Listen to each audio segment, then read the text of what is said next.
Took advantage of the bye week, obviously, to work on a lot of fundamentals and technique and some of our stuff schematically we felt that we could enhance and get better at. Certainly looking forward to opening conference play in-house and getting Autzen Stadium going. Super excited to see our fans and that atmosphere that they create. Certainly our players are really excited about that. A lot of stuff going on also. I know that volleyball has a huge game on Friday against Stanford right here, and would love to see the student body out there just, bringing that noise that they bring to Autzen Stadium. I believe soccer is going to be away, but that volleyball game is a really big deal. So school's in session, all right, starting tomorrow. Everybody's moved in, so campus is alive and buzzing, and we're ready to get going for a primetime game on Saturday afternoon. So with that being said, open to questions. Brendan and Micah make their debuts on the depth chart this week. Mario and Jawan lowers down, lower than he's ever been. What's an update on those three receivers? Well, Micah is set to go full go practice. He practiced with us last week, practiced with us yesterday, and looked really good. So feel really optimistic about him playing this weekend. And Brendan is right there as well.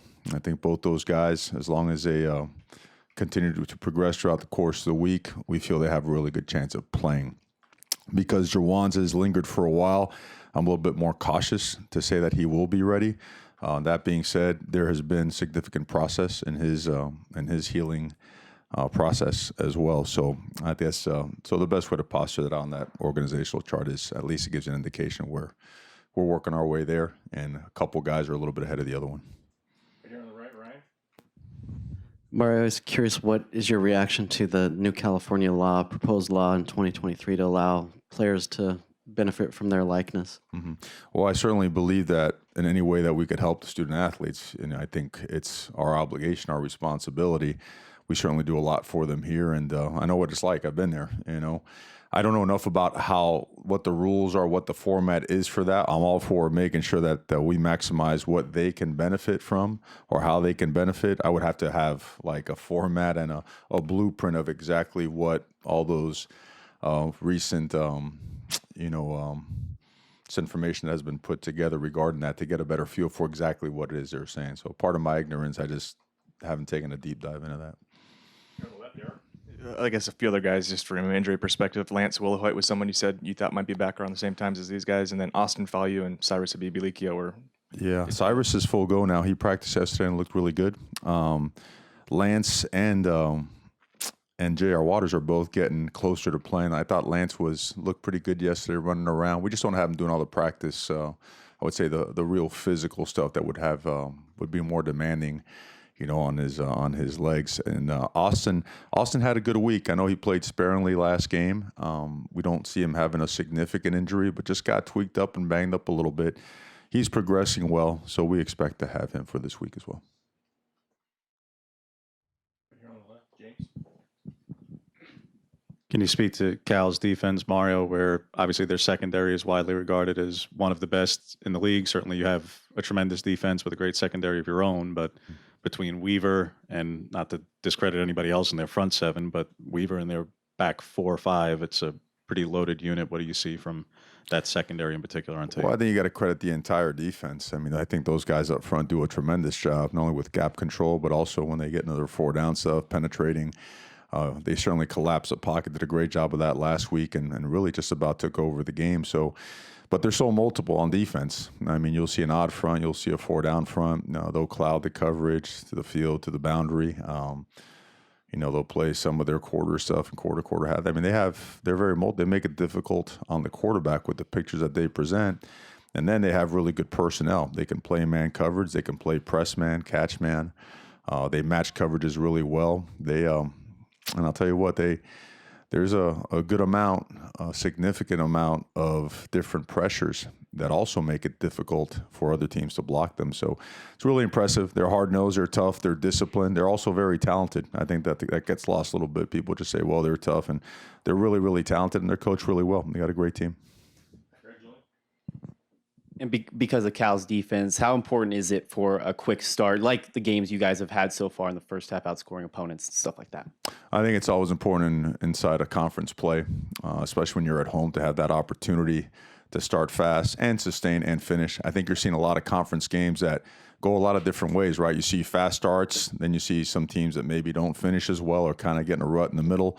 And that's why it's so competitive in the Pac-12. So with teams like this, teams like Cal, everything's important. There is no little thing. You know, sometimes you say, well, you got to stress the little things. Well, there's no such thing as a little thing anymore when you're in conference play. They're all big things. Over the last several days, it looks like there's been a player announced a transfer in and announced a transfer out. I wonder if those are things you can talk about right now.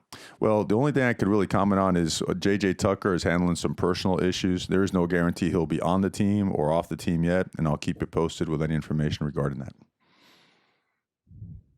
We're here on the right, Ryan. Mario, you've talked about how you've used the tight ends to supplement the passing game with all the injuries. I'm just curious, has the playbook been fully implemented, or due to the lack of wide receivers, did you kind of shrink it? And now when you get these other three guys going, does that allow you to do even more stuff offensively? Well, it certainly allows you to do some things from every standpoint, from a practice standpoint, a depth standpoint, and then, of course, just what you use on Saturday. So we're pretty excited about having those guys back. Right over here on the right.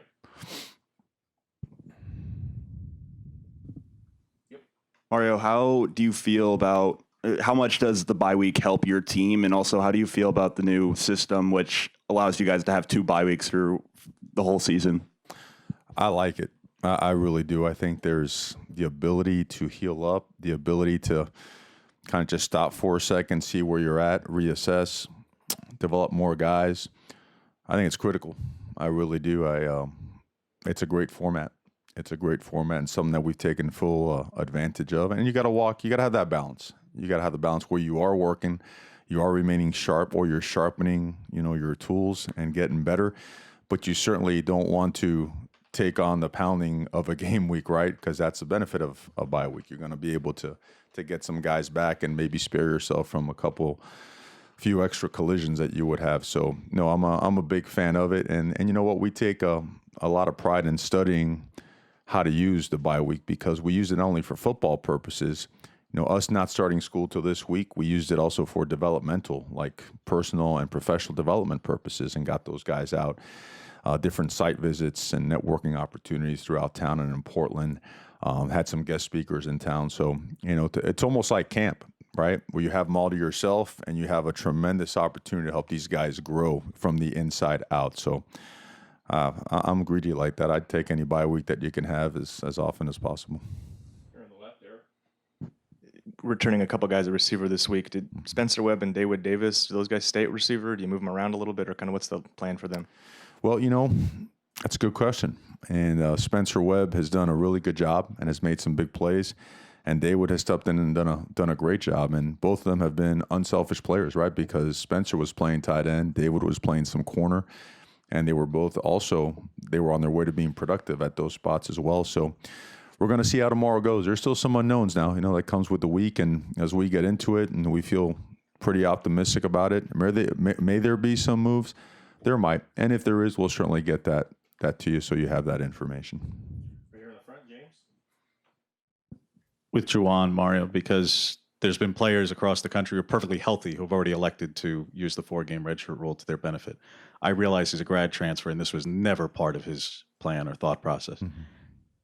At any level, because now we're into the 5th game week and there's uncertainty, has there even been a conversation about potentially returning for him? Because obviously there's a lot of games to go and the postseason could be particularly long, possibly, but at the same time, this is not a situation he ever thought he would be in either.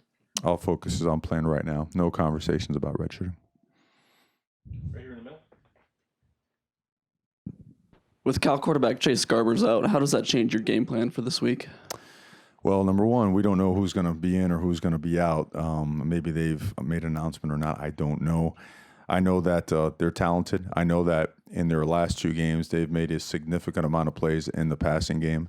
And I know Garber's is a talented guy, but you see, I have a pretty good memory. And I remember Motzer, at UCLA actually replacing, right? Was it Rosen, if I'm not mistaken, and going in there, and I think he actually beat Cal, if I'm not mistaken, if I have that information correct. But so we're looking at a team that has talent outside, that has big backs that get downhill in a hurry. I mean, there was one particular drive last week. They handed the ball off 12 times in a row and scored.